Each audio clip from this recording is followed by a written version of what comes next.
A mother's nightmare playing out in the heart of Washington, D.C.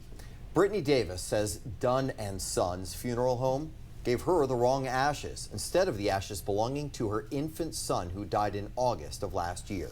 Here's I-Team investigative reporter Scott Taylor with a story no family ever wants to go through. Scott. That's exactly right. Now, I just got new information on how the district is investigating all of this. But first, this is Brittany Davis. She was so excited about bringing into the world her first baby boy. He didn't make it. And what followed was so unusual, one D.C. investigator called it unethical. Brittany Davis, shocked over the handling of her firstborn son's ashes by Dunn Sons Funeral Home in D.C. I'm angry, I'm disappointed, I'm hurt. Makari was stillborn in July, cremated in August. It's no end to this pain.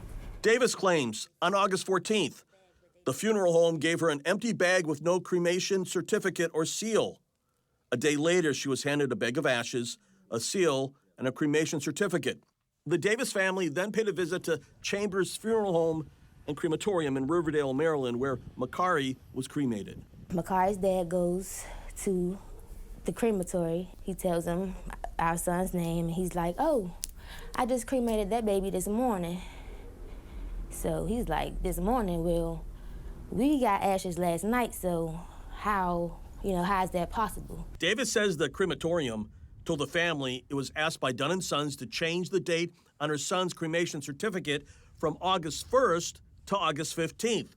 Dunn & Sons told the Davis family that isn't true. Davis says the funeral home did admit it made a mistake. It gave her the ashes of a baby girl named Makari Davis, first name spelled with a K. Davis's son's first name, Makari, is spelled with a C. To this day, I still don't have my son's ashes. 7 News went looking for answers at Dunn & Sons and came face-to-face with one of its owners, Teresa Dunn. Misplaced. If you don't know what you're talking about, I suggest you leave. That's why I'm here asking you questions, ma'am. That's why I'm telling you to leave, sir. Yeah, we have left. Okay, thank you. All right, have a great day. I haven't left because this is still my property. Okay, so we're going to walk over there. Thank you. Thanks for being so cordial to us. We appreciate it and polite. Thank you, ma'am. Have a great night. If you're recording something, I suggest that you get rid of it right now. Yeah, we can record anything we want to. Yes, we can. No, you cannot. No, you cannot. I'm on the sidewalk now. I'm going to ask that you put that down, and thank you. Yeah, now you're just being embarrassing, ma'am. No, I don't understand why. Why are you pushing on me? I'm not pushing. Why don't you just answer my questions? Pretty simple questions. What happened to the ashes? The family filed a complaint with D.C.'s Department of Licensing and Consumer Protection. A DLCP investigator told the Davises that Dunn & Sons was found to have engaged in unethical activity. 7 News obtained, through a Freedom of Information Act, recommendations from the D.C. Board of Funeral Directors to file 3 violations against Dunn & Sons. The board is recommending a $13,000 fine. The Davis family gave us a copy of Dunn & Sons Funeral Director Brianna Dunn's letter to D.C.'s Attorney General's office saying she claims Michael Jackson, the father of Makari, threatened her and spat in her face. Jackson denies those allegations. Dunn filed a simple assault complaint against Jackson with D.C. police on August 15th. D.C. police tell 7 News detectives made 2 attempts to contact the victim, Brianna Dunn, by phone, and then made a home visit to the victim, all to no avail. The victim has not contacted our detectives, and the investigation has not gone forward at this time. Dunn admits to the AG's office the Davis family were given the wrong ashes due to the babies' names being similar. The funeral home offered to return the cost of the cremation, $1,125, to the Davises family, and it apologized.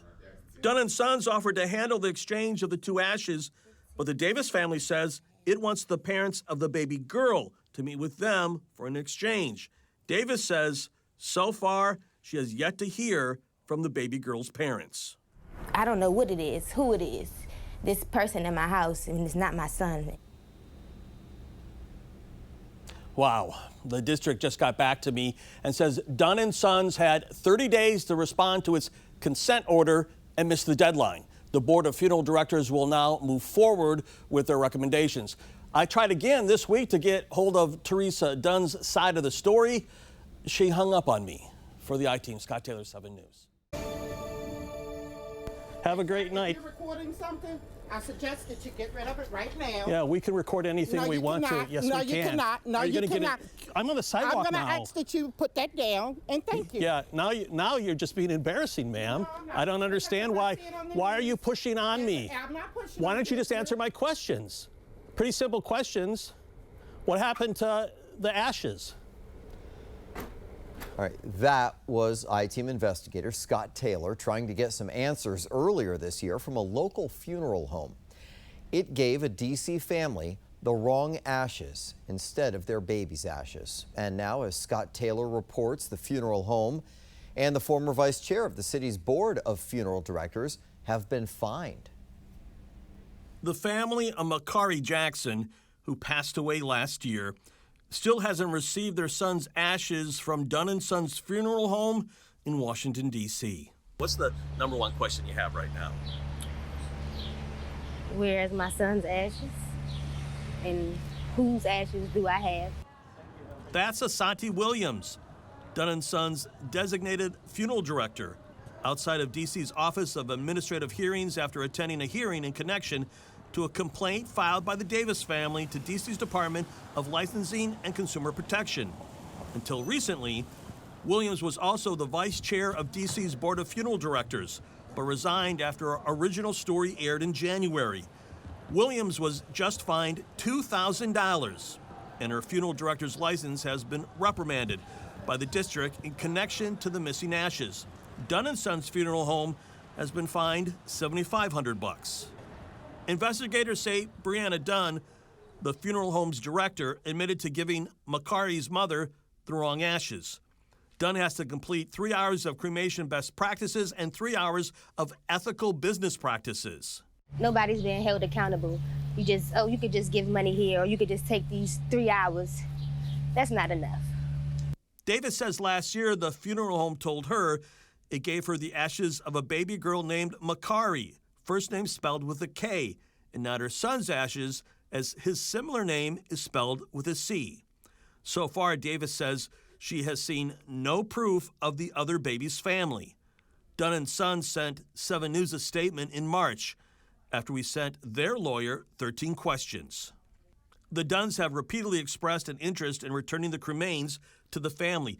The incident is a mix-up void of any fraud, malice, or intent. Both babies have the same name. Mrs. Dunn wasn't informed of the date written by the crematorium. The cremation occurred on August 15th. Nothing further will be stated. The funeral home did offer to return the cost of the cremation and apologize to the Davis family. Still going through pain. His first birthday was just the other day on the 14th. We don't even have his ashes still. That was Scott Taylor reporting. Asante Williams and the funeral home are not commenting on that settlement. Both are facing a $10 million lawsuit filed by that family.